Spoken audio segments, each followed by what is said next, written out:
مناقشة الموضوع أكثر أسعد باستضافة المرقي العقاري السيد سفيان هيشور. أهلا بك. مرحبا. مرحبا. إذا قطاع البناء والأشغال العمومية هذه السنوات في الجزائر شهد تطور كبير، لكن بعد توقيف استيراد بعض مواد البناء وكذلك المستلزمات الخاصة بالبناء، ربما هناك من يشتكي من نوعية المواد والمنتوجات المحلية.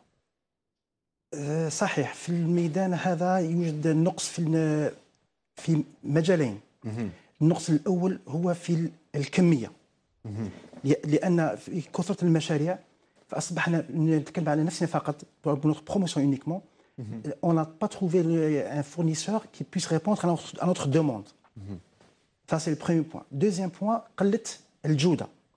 ولكن رغم هذا لاحظنا في السنين الأخيرة تطور المنتوج وفي في الجودة تاعو. وهذا لسببين. السبب الأول هو الاحتكاك بالمنتوج المستورد في السنوات السابقة، وعندما توقف الاستيراد فأصبح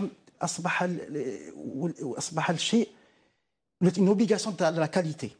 دونك المنتوج الوطني ترقى ووصل يحاول دائما أن يصل إلى الجودة المطلوبة والتي تزاهي المنتوج الأجنبي. ولاحظناه صحيح أنه في السنوات الأخيرة il y a eu une amélioration.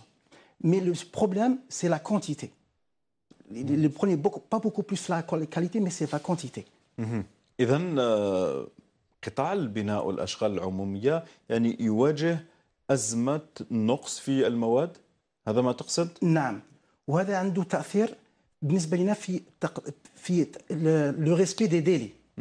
لأن عندما يكون نقص في المواد يؤدي إلى تأخر تسليم المشاريع السكنية سكنية. وهذا ما نقدروش لأن المشاريع كبيرة والدولة تاعنا حابة توصل إلى veut réaliser le programme de logement dans les plus brefs délais. Et le retard, même pour l'entreprise, il aura des incidences financières en application des pénalités de retard. C'est pour ça qu'il faudra qu'on trouve une deuxième source de matériaux de construction, en encourageant les investisseurs. Parce qu'en encourageant les investissements nationaux, il y aura un gain في la quantité et la qualité. طيب، ما هي المواد ربما اللي تشهد ندرة في السوق الوطنية، خاصة أنه الآن لديكم عقود مع وزارة السكن وكذلك مع المواطنين بصفة عامة من خلال البناء وإنجاز هذه المشاريع السكنية؟ يعني من جهة يجب تسليم كل المشاريع السكنية في وقتها المحدد، من جهة أخرى المرقي العقاري يواجه ندرة وأزمة في توفر بعض المنتوجات. كيف الآن توفقوا ما بين الاثنين، وما هي المواد اللي راهي يعني تم تسجيل فيها ندرة؟ C'est une équation très difficile, c'est vrai. Vous avez abordé un sujet qui demande une grande réflexion de notre part et de la part des institutions étatiques. C'est vrai. Pour notre cas, qu'est-ce qu'on fait? On essaie de faire une prospection du marché.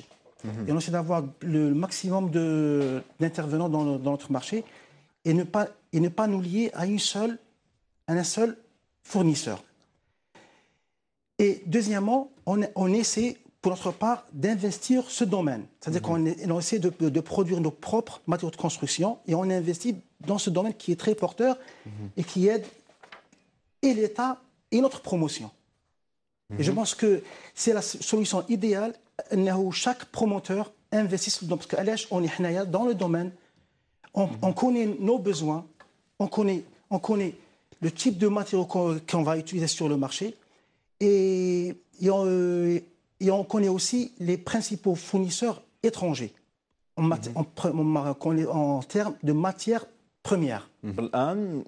هناك من يقول أنه بعض المواطنين الذين يقومون بشراء الشقق الجاهزة يطلبون بشقق ذات جودة عالية، لكن يرفضون ربما أبواب نوافذ ومستلزمات الترصيص المحلية. كيف تتعاملوا مع هؤلاء المواطنين؟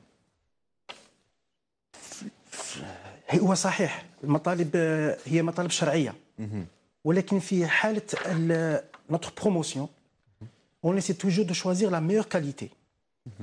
que ce soit en termes de revêtement ou bien en termes d'accessoires au niveau de la plomberie.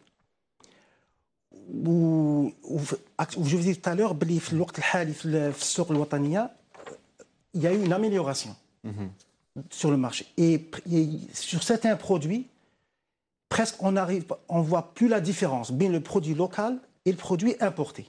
Ça, il faut le signaler. Et dans notre cas aussi, la plupart de nos clients, ils ont été satisfaits par les produits sur nos projets déjà réalisés. N'empêche que il y a toujours des critiques.